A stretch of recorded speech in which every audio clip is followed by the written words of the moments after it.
आज पूरे देश में खुशी मनाने का मौका है। आप लोगों के माध्यम से हम ये बताना चाहते हैं कि आज देश में लोकतंत्र की जीत हुई है।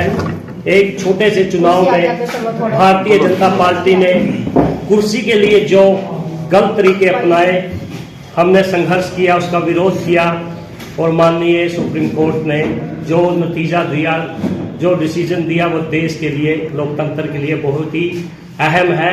इसी को हम साझा करने के लिए आपके माध्यम से हमने ये प्रेस वार्ता की है कि जीत, जो लोकतंत्र की जीत हुई है, तो हमें संघर्ष करना चाहिए और सच्चाई को सबके सामने जीतने के लिए कोशिश करनी चाहिए। जैसे कि चंडीगढ़ में हमारी आम आदमी पार्टी का मेयर बना है, ये बहुत ही अभूतपूर्व निर्णय सुप्रीम कोर्ट का है। तो इसीलिए हम आज खुशी मना रहे हैं कि जो देश को सत्ता के लिए गलत तरीके अपनाने वाली पार्टी की हार हुई है और एक सत्या के मार्ग पर चलने वाली एक छोटी सी आम आदमी पार्टी की जीत हुई है। यही संदेश हम लेकर आए हैं कि आप अपने हक के लिए, सत्य के लिए लड़ते रहिए, हमेशा सत्य की जीत होगी। तो न्याय के ऊपर आपने पूर्णतः विश्वास जताया और आपकी जीत हुई जी। तो आगे आप क्या सोच सकते हो कि हरियाणा के अंदर किस प्रकार का माहौल रहेगा? हम यूं ही सच्चाई के रास्ते पर चलते रहेंगे, सत्य के लिए लड़ते रहेंगे, संघर्ष करते रहेंगे, परिणाम अच्छा ही होगा। तो एक और तो जहां आपकी ये जीत हुई है, लेकिन इससे पहले आपके पार्टी के कई पदाधिकारी, जो शीर्ष पदाधिकारी थे, वह पार्टी छोड़ करके क्यों जा रहे हैं? देखिए, कई व्यक्तिगत कारण हो सकते हैं, किसी दूसरी पार्टी से उनका प्रेशर हो सकता है, लेकिन हमारी पार्टी में इतने सभी जितने भी कार्यकर्ता पदाधिकारी, सभी नेता है, सभी जुझारू हैं, बड़ी मेहनत से, तन मन धन से पार्टी के लिए काम करते हैं। अगर ऐसे 2, 4, 5, 10 लोग जाते भी हैं तो लाखों लोगों के परिवार इस पार्टी को, उससे ज्यादा फर्क नहीं पड़ता, क्योंकि हम तन मन और धन से अपनी पार्टी के लिए। हरियाणा में बात करें तो दिल्ली में अरविंद केजरीवाल जी हैं और पंजाब में भगवंत मान जी हैं। दोनों तरफ जो है आम आदमी पार्टी है। हरियाणा में आम आदमी पार्टी कितनी मजबूत पकड़ जो है वो बना चुकी है और हरियाणा की जनता कितना सहयोग कर रही है?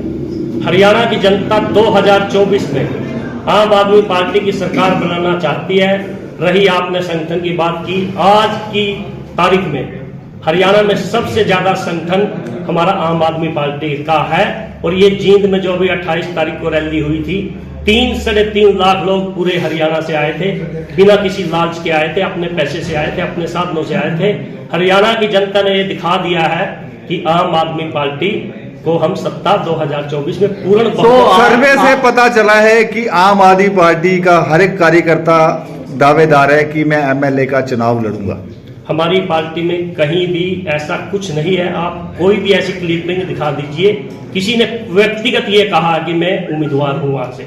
सब पुनिया जी, क्योंकि जो भी व्यक्ति पार्टी से जुड़ता है, जो उसकी विचारधारा देखता है, वो कहता है मेरी आइडेंटिटी होनी चाहिए कि मैं आम आदमी पार्टी के लिए चुनाव लड़ूंगा, तभी मेरे पीछे लोग आएंगे, अन्यथा मेरे पीछे कोई लोग नहीं आएंगे। ऐसा किसी भी एक व्यक्ति का नाम, कोई क्लिपिंग बता दीजिए। सब ये जरूर कहते हैं कि मैं पार्टी का सिपाही हूं, केजरीवाल जी का एक अनुयायी हूं और मैं संघर्ष करूंगा। अगर मेरे में काबिलियत होगी, पार्टी सर्वे करेगी, तो मैं चुनाव लड़ूंगा। अभी गत दिन पहले दिल्ली से कोई आया था, मैं वहीं मौजूद था। एक व्यक्ति के साथ बातचीत की गई, वो आपकी पार्टी में ही रह चुका है। उसका दावा था कि अगर मुझे एमएलए की टिकट दी जाती है तो मैं अपने पीछे पूरा शहर लगा लूंगा।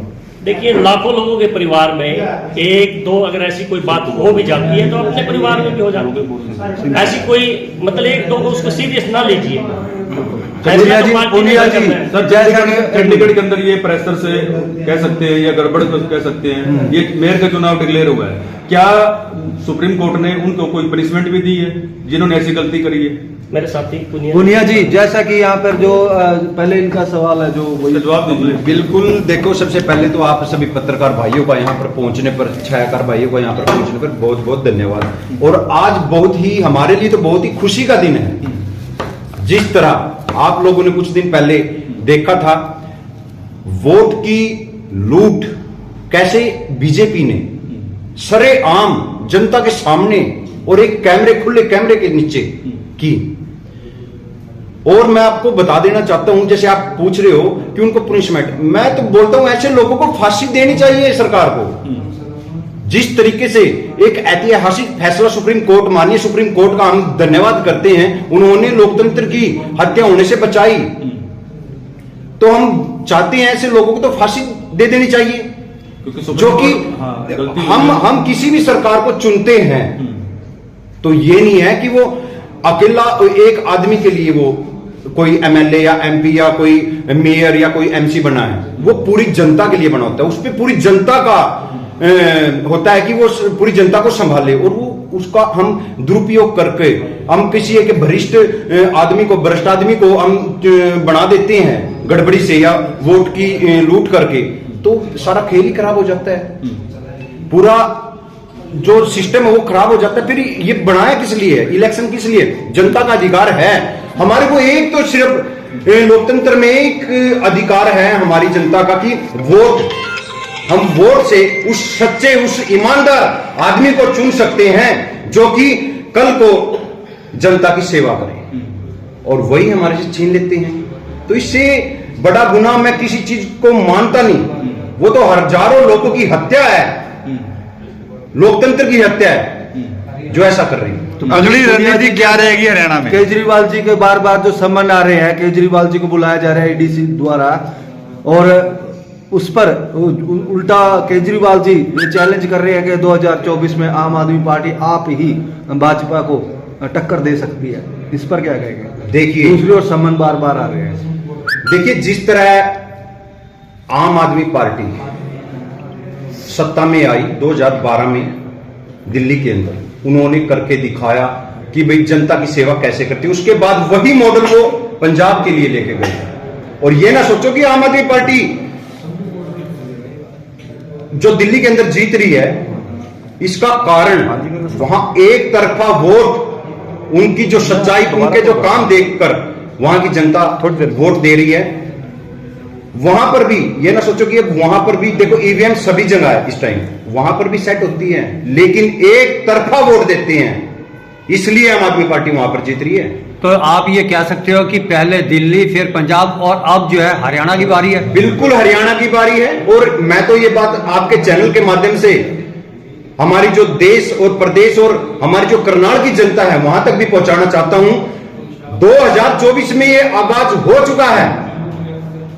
वहां माननीय सुप्रीम कोर्ट ने भी जो फैसला दिया है उसमें भी ये सच्चाई सामने आ गई है कि 2024 के अंदर सत्य की जीत होगी, और हम कहीं पे भी असत्य को फैलने नहीं देंगे। और अब हमारी जो इलेक्शन है वहां पर पूरी अच्छी से नजर हम रखेंगे। चाहे हम तो चाहते हैं कि ईवीएम का प्रयोग ही ना किया जाए। पहले जो रणनीति है हरियाणा में वो बनाई जा रही है कि किस तरीके से चुनाव जीता जाए। क्या करें सर? रणनीति बनाई जा रही है कोई, किस तरीके से आम आदमी पार्टी चुनाव जीतेगी? देखो, रणनीति तो मैं बताता हूं। देखो, हमारी जो पार्टी है आम आदमी पार्टी, देखो हमने ना तो अरविंद केजरीवाल जी ने कभी राजनीति की, ना जो हमारे साथ जो लोग जुड़े हुए हैं ना इनका कोई बैकग्राउंड राजनीति से है, ना हमारा कोई बैकग्राउंड राजनीति से। हम कोई रणनीति नहीं बनाते, हम चलते हैं काम की तरफ, हम करके दिखाते हैं। हमने पहले दिल्ली के अंदर किया, फिर पंजाब के अंदर किया, और अब हरियाणा की बारी है, यहां पे भी हम करके दिखाएंगे। तो यहाँ की जनता, पिछले नेताओं ने पार्टी छोड़ दी, आपने अभी काम, कोई रणनीति नहीं बनाते, राजनीति नहीं करते। पिछले नेताओं ने पार्टी छोड़ दी, मैं भली भांति जानते सभी कौन थे, तो वो क्यों छोड़ेंगे पार्टी? देखो, उनका कुछ भी मतलब एक मैं अपने लिए क्या करना चाहता हूं और मैं किस दबाव में आकर पार्टी छोड़ना चाहता हूं। पार्टी छोड़ते भी हैं और आते भी हैं, छोड़ते कम है और आते ज्यादा है। दबाव तो किसी पे भी आ सकता है। आगे आप जैसे दबाव की बात कर रहे हैं, देखो मेरे से अच्छा तो वो वही बता पाएंगे कि भाई उन्होंने पार्टी छोड़ी किस लिए है। प्रवीण जी, किसान ने जो है, किसान जो है वो अब पंजाब बॉर्डर पर बैठे हुए हैं जी। जो एक विपक्ष का जो एक बयान आ रहा है कि जब भगवंत मान जी का जो वहां पे, तो उन्होंने कहा था कि हम एमएसपी देंगे पंजाब के किसानों को, पर अब उन्होंने जो पंजाब के किसानों को बॉर्डर पर लाकर छोड़ दिया, उसको लेके क्या कुछ कहें? देखो, भगवंत मान जी को हम नहीं बोल सकते कि भी उन्होंने किसानों को नहीं, उनकी एक ऑडियो क्लिप है जो उन्होंने उस टाइम कही थी कि हम अपने पंजाब के किसानों को एमएसपी देंगे।